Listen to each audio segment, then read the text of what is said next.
All right, here's an overhead view of a simple claw setup. And if you look at it from the side, most claws will look something like this. You'll have a small gear attached to the motor and then two bigger gears that will spin. And as those two gears, since they're right next to each other, spin, they're spinning in opposite directions. And whatever you've attached to them will basically be coming together and pulling apart, similar to how a claw would be coming together and pulling apart. So I show you this as a basic beginning for when you say, well, what am I supposed to do for making a claw? Think this is how it should begin, somehow like this. And then what you decide to put on here would really be up to you. Like, what are you going to attach? Remember that you can put screws right through the metal into the gears. One weakness of my setup here is that I did not leave any room for the screws to stick through the gears and put nuts on them. But I was just doing this for illustrative purposes. Thank you. Okay, one other thing we need to do is because we're going to be picking up a ball with a 3-inch diameter, it'd be nice to have that as a model to work with. And I'd like you to learn how to make something like that. So you're going to come down here to the plus sign and you're going to create your first Part Studio tab. And you'll see Part Studio 2 appeared here. And it'll show up as blank, but shows me 3 planes I can start sketching on. I want to sketch on the top plane, so I'm just going to right click and hide the front, and right click and hide the right plane, and give myself a little better view here.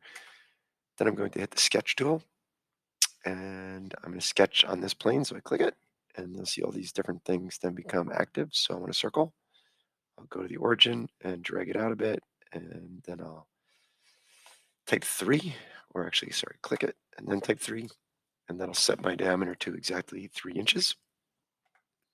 Then I'm going to go up to my line tool and we're going to bisect the circle by grabbing out an edge, go through the center, and have it touch the other side.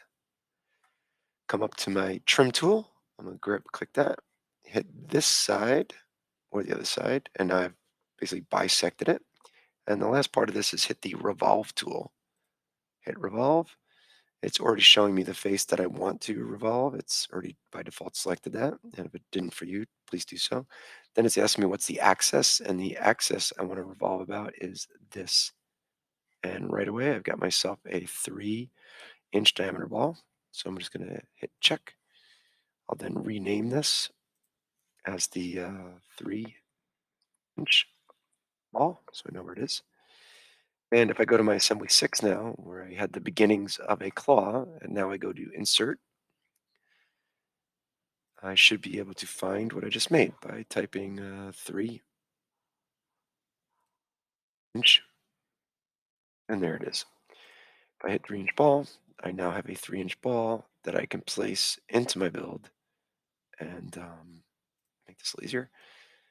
Put it into my build, and then as I'm trying to construct my claw, that needs to be able to pick this ball up, I can get a better sense of what else I need to do.